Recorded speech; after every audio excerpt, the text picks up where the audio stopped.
welcome to the show. We have a great show planned for you this week. Later on, I'll have with me Nikki, Fleming, who's with Artists on Call. We'll be talking about some shows they have upcoming and other things that Artists on Call do. But first of all, we'll start with some of our usual features. And I want to start off by talking about the holidays and the Christmas time of year. So many fun things to do in the local area, and just some, Christmas parade this weekend in Wheeling on Friday.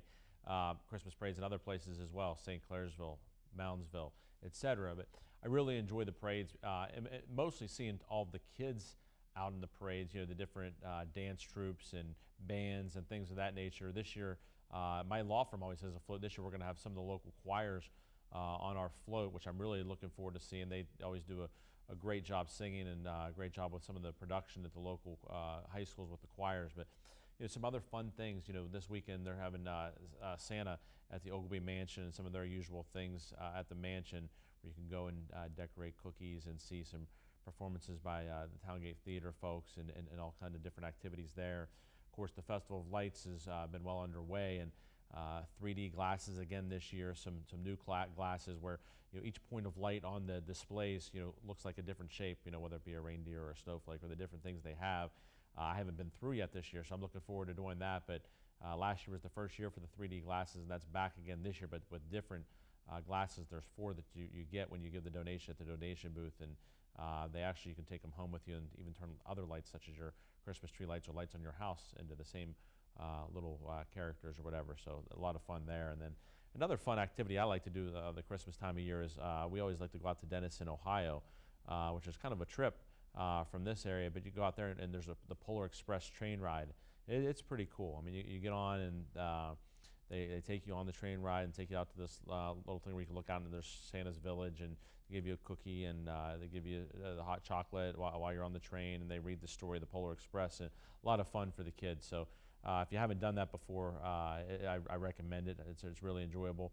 Like I said, a little bit of trip to get out there on back roads, etc. But it's a fun place to go and check out. Give a little thought here on a legal issue that's come up over the last week, and that is, couldn't Cleveland Browns defensive lineman Myles Garrett be charged with a crime for what he did with respect to hitting Mason Rudolph over the head with his own helmet in the recent Steelers-Browns game? People have been asking me, isn't that a crime? The answer is, yeah, it probably is. Over the years in sports, you haven't seen many people charged with crimes for things that happen during the course of a game, and for good reason. I mean, some of these sports are very physical in their nature, football being one of them. I mean, look, in our everyday lives, we aren't allowed to just come up and just blast somebody like you're allowed to, just hit a quarterback or a running back or a receiver during the course of a game. You're not allowed to just go up and knock someone to the boards like you do in hockey, things of that nature. The question is, when someone does something during the game that's beyond the parameters of the game. And that's really a question for the prosecuting attorney to decide, and then ultimately a jury to decide. And I think in this particular instance, what Myles Garrett did is beyond the bounds of the game. I mean, I've coached football for a long time, 20-some years now. And, it's a very physical game, and emotions run high, etc.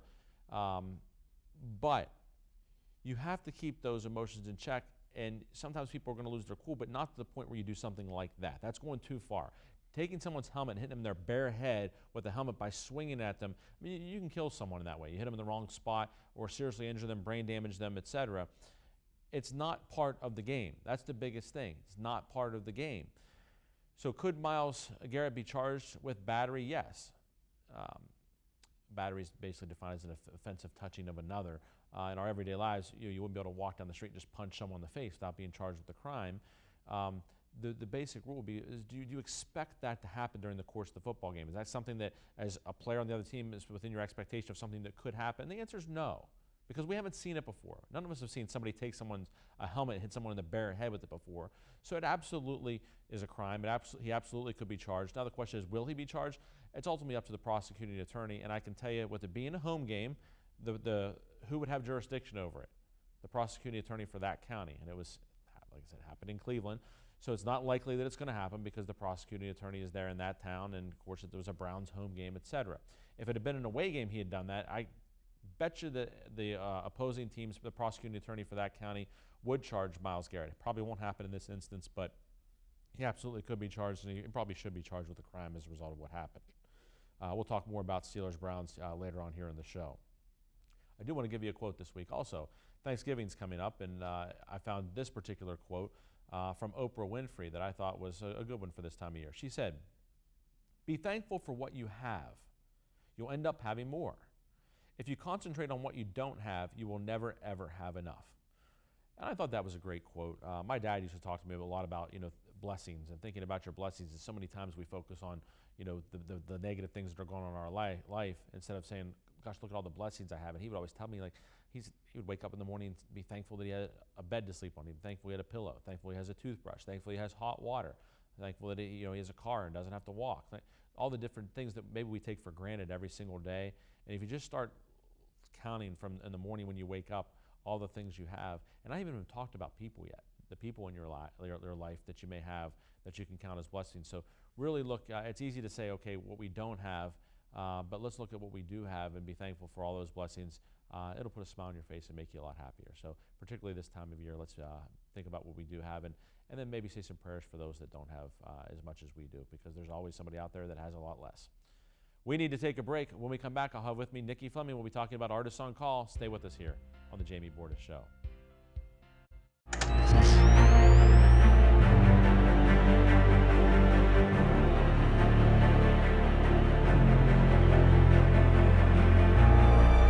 Sometimes bad things happen to good people.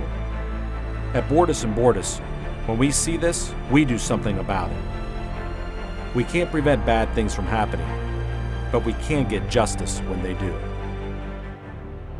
Bordas & Bordas, fighting for justice. Disasters happen. Pick the team that takes care of them all.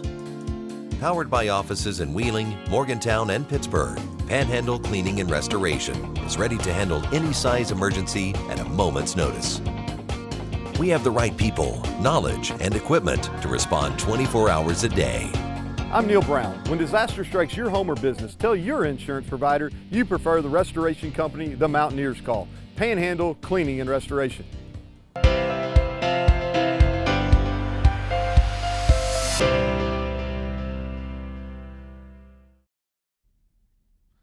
Welcome back to the show. This is my favorite time each week when I have a guest with me, and this week's no different. I have with me Nikki Fleming with Artists on Call. Nikki, thanks for being here. Thank you for having me, Jamie. Second time you've been here. You were here last year Yes, too, and yes. When you asked about coming back, I was really excited because I enjoyed our discussion last year, and a lot of people may not even know what Artists on Call is and may have missed last year's show. So talk a little bit about that. What is Artists on Call? Okay, Artists on Call is a nonprofit, basically nonprofit artist agency. So we have artists of many different disciplines, including performing artists, handcraft artists, photographers, videographers, etc., writers. We have all types of artists on our roster.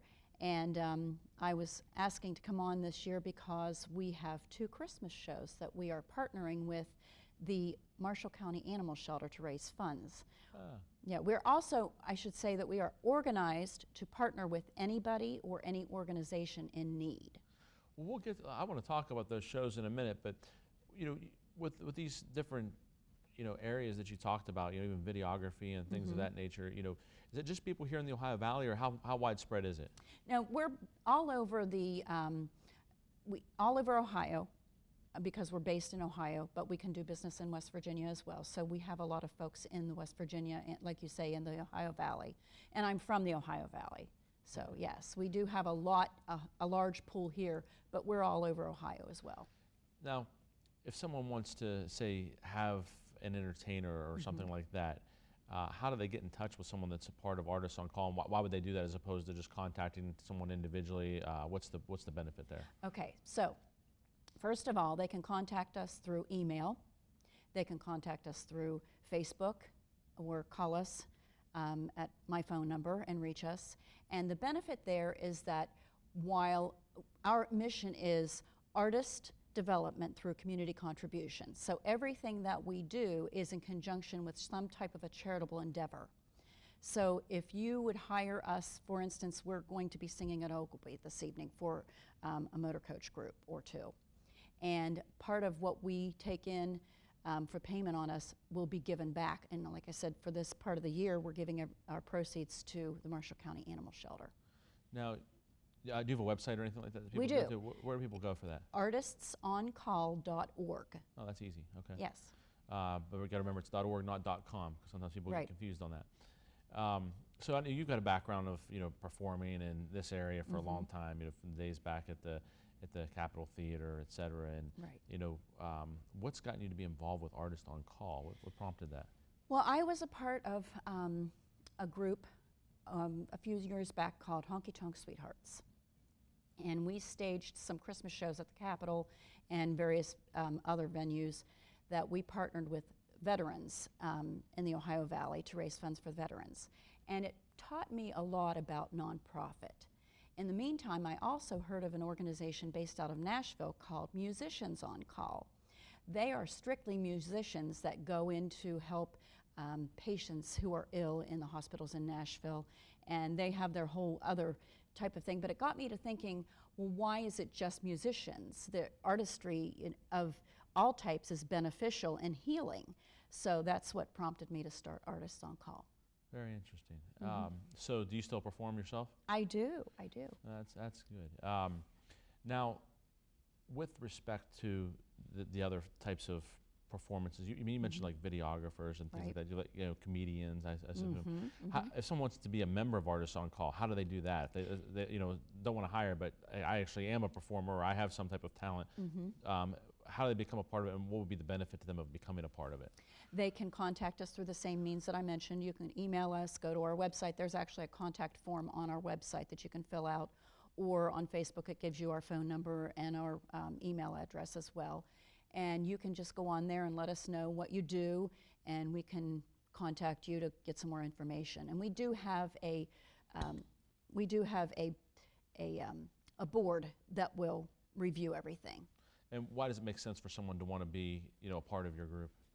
Because you are not only furthering your endeavor and your career, but you're also partnering with a charitable endeavor so that you are giving back to the community as well.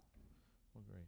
We need to take a break. When we come back, I'll continue talking with Nikki Fleming about some of these upcoming shows. Stay with us here on the Jamie Bordas Show. When reviewing your oil and gas offers or royalty check statements, do you wonder, am I being offered a fair amount? Do I feel comfortable reading the statement? Do I have peace of mind?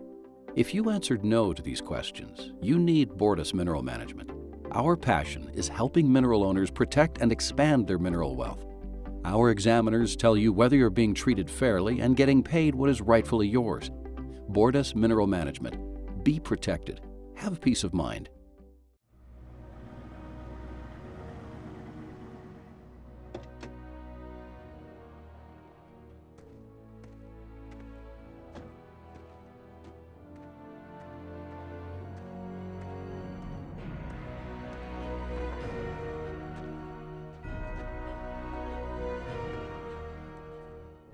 Recommended by the highest authorities.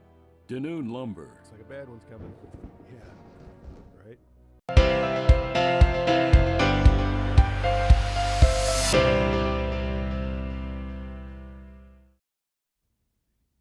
Welcome back to the show. I've been speaking with my guest this week, Nikki Fleming with Artists on Call, and we were talking about kind of the why and the how of Artists on Call, but let's talk about these shows that are upcoming. You have one coming up, I guess, next week. We do. Next weekend we have Nuncrackers, which is a hilarious Broadway musical. It is the Christmas version of Nonsense. So if anybody's familiar with Nonsense, which we did at the Capitol numerous times to sold-out audiences over the years, this is the Christmas version. And what's it called?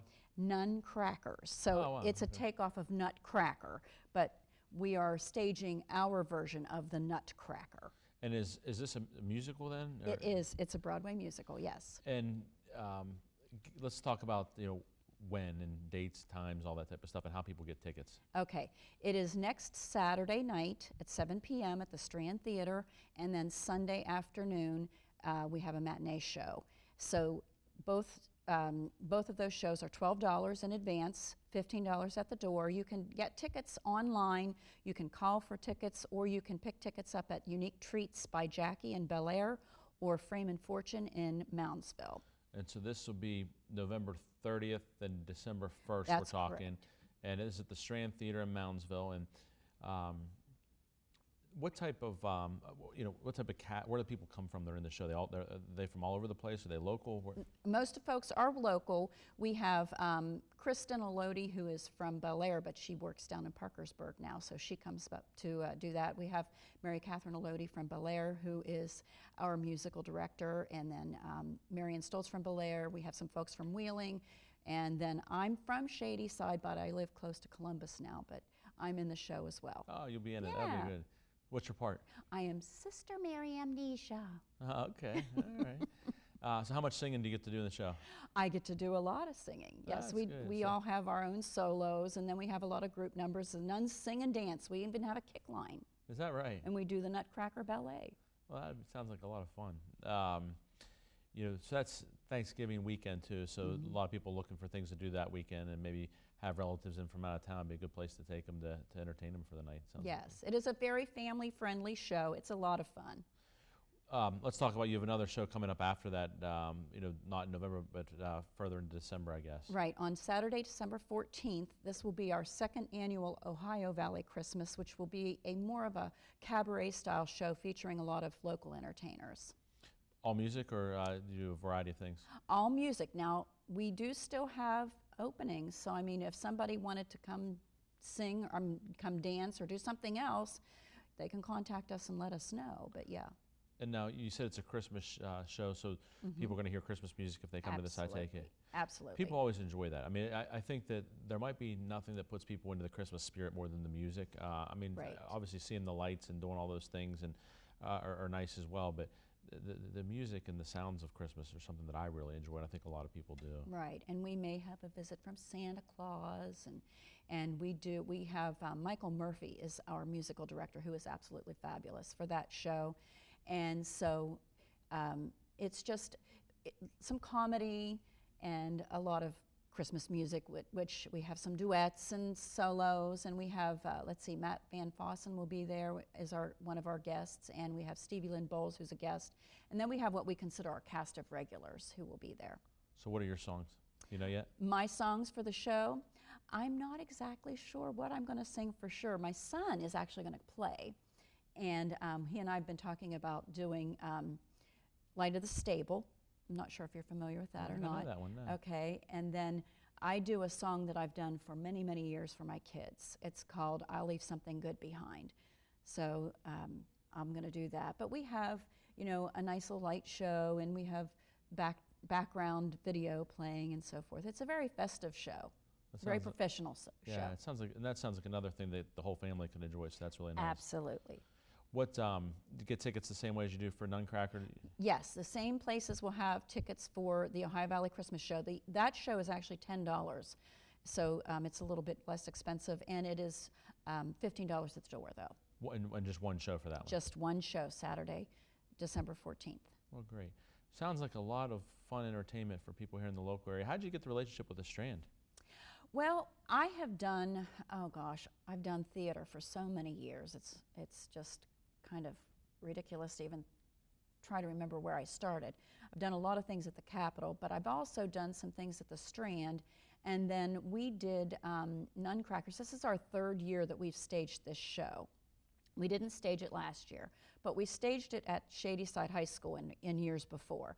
And while they have been very wonderful to us, it's a little bit difficult to distinguish ourselves as a professional, semi-professional artistry group versus a high school play, and when you're staging it at a high school. So we said, we really wanted to do it at a theater. So Strand Theater is a great little venue. It's a very intimate setting, which is perfect for this type of a show, and so that's why we went there. Oh, great. Well, I wish you the best of luck with it, and a very happy Christmas season here, and Thank hope you. you get a great turnout for the show, and it's very successful. Thank you very much, Thanks Jamie. for being here again. I really enjoyed always talking to you. Thank you. We need to take a break. When we come back, I'll be talking sports. Stay with us here on the Jamie Bordas Show. A world of Christmas wonder awaits at Ogilvy in Wheeling, West Virginia.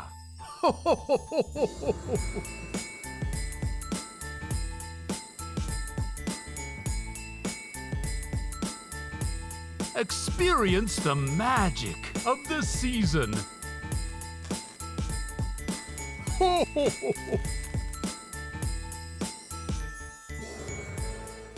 Hi, Banks did great today. He looks great after his spa day. For being such a good boy, we'll take these two. Great. Thanks to my free Kasasa cashback checking account from Belmont Savings Bank, my Kasasa cash is paying for my dog's treats. Kasasa pays you cash back on everyday debit card purchases, plus refunds on ATM withdrawal fees nationwide. Open your account today at Belmont Savings Bank to take back banking and enjoy monthly cash rewards with Kasasa.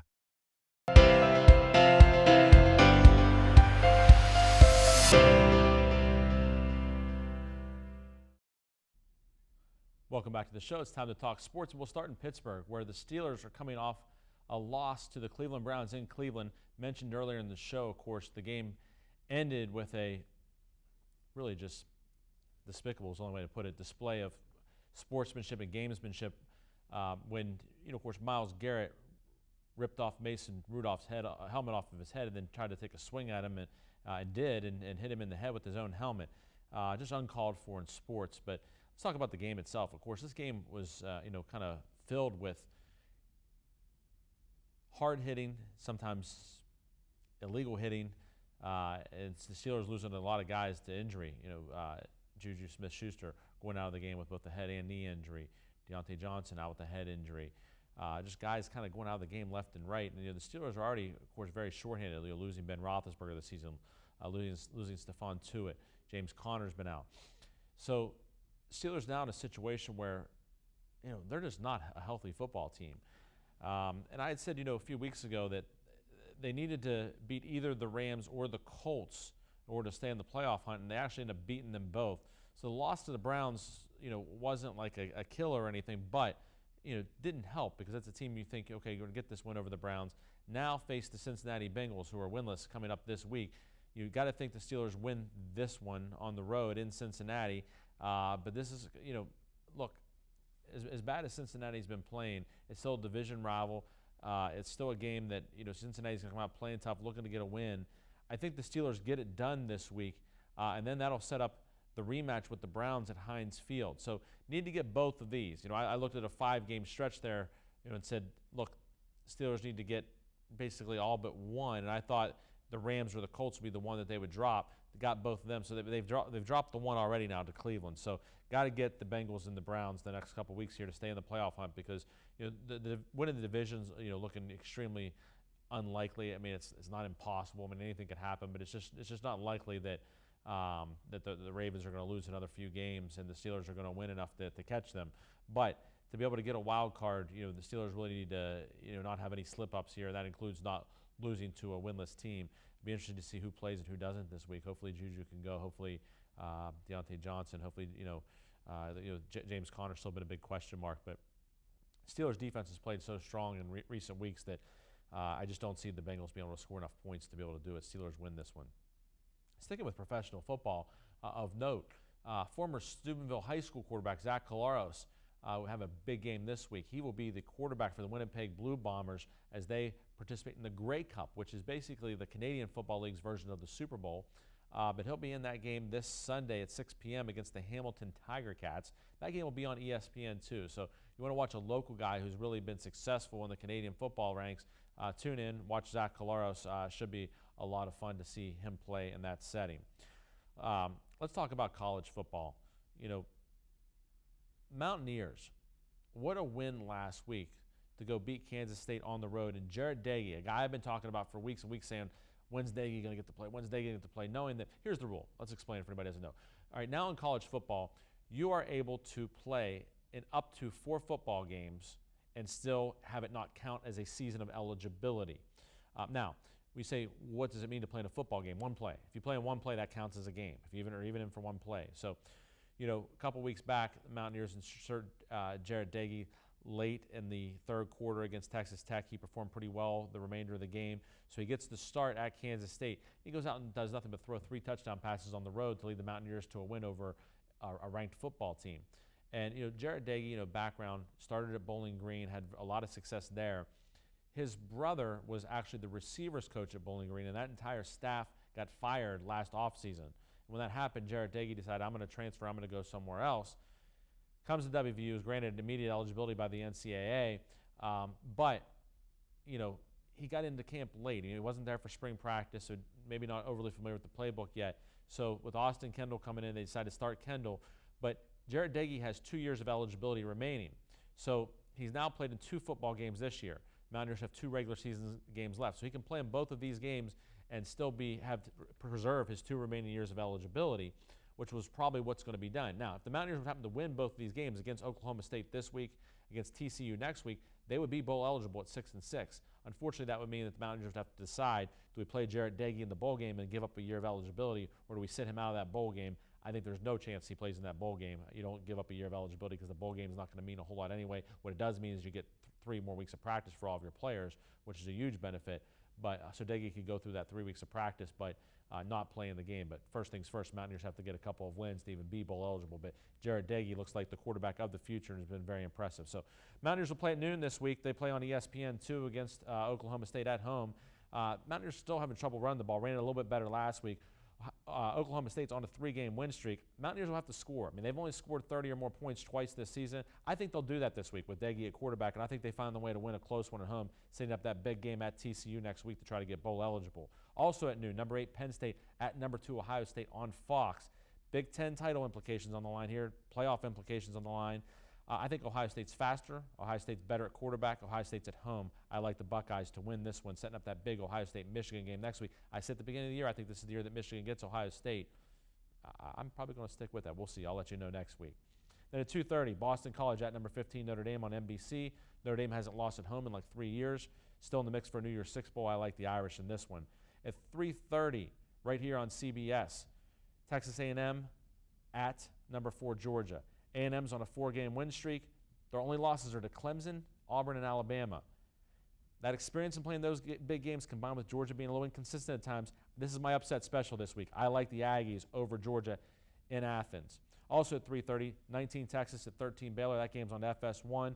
Baylor lost that game last week where Oklahoma had the huge comeback.